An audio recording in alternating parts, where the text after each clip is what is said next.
Here with Trey of Verdant Energy, and right now they're putting in their latest generation turbine into the East River. Mr. Taylor, can you tell us what's happening right now, please?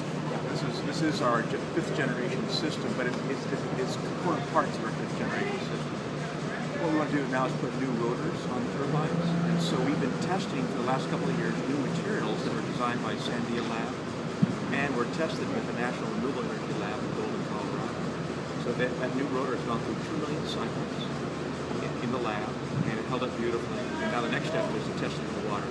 So what you're witnessing today is our Generation 5 rotor on our Generation 4 nacelle line being lowered into the water. It'll be here for about 2 weeks to run through tests to confirm what we have found in the lab. And then what is the next step after you determine that this is an appropriate turbine to use in the river? So the next step then is to expand upon the Generation 5 system and have the whole system complete with the new rotor, new generators, new nacelle. Then 2 more of these systems will come back in the spring of 2013. And we put on monopiles, again temporarily, to give them a longer run than what's going to go on here for 2 weeks, which is part of the system, the whole system. Because what's going in the water today doesn't have a generator in it, it's just a rotor test. Following that, maybe during the 3rd or 4th quarter of 2013, then we'll put 3 of the Generation 5 systems on our tri-frame. So the next step will be to put 3 turbines on a single tri-frame. All 3 will be lowered at once into the water here.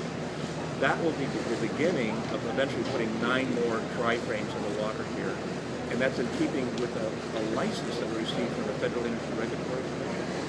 And that license was to put 1 megawatt of power. Each turbine produces 35 kilowatts. 30 would produce 1,000 kilowatts or 1 megawatt. And that'll be built out over time. And by that, I mean we put 1 tri-frame in and then maybe 2 more. We study it for about a year, then we put 2 more in to make sure it has no impact on the environment or fish migration. And is the energy produced by the turbines intended to go for Roosevelt Island uses, or is it intended to go into a grid for the whole city? Our desire is to have it go to Roosevelt Island as a form of distributed generation and a demonstration of decentralized power. So to have it go not into the New York grid as much as having it come right to the island. And it comes to the island in a number of forms. When we had last done this with 6 turbines, electricity went into Christina's.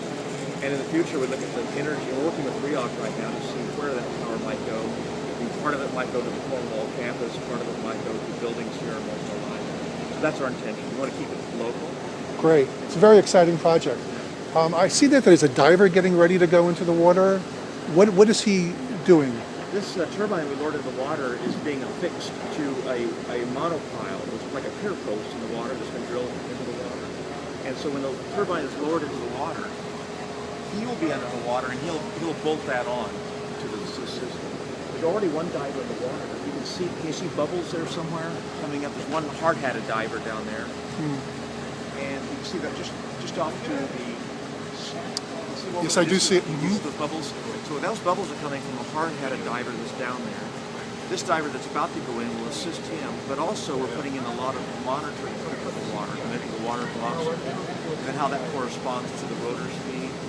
And so the second diver going down will work on that equipment. It's all brought into our temporary control room, which we have here on the island. Great. Thank you very much.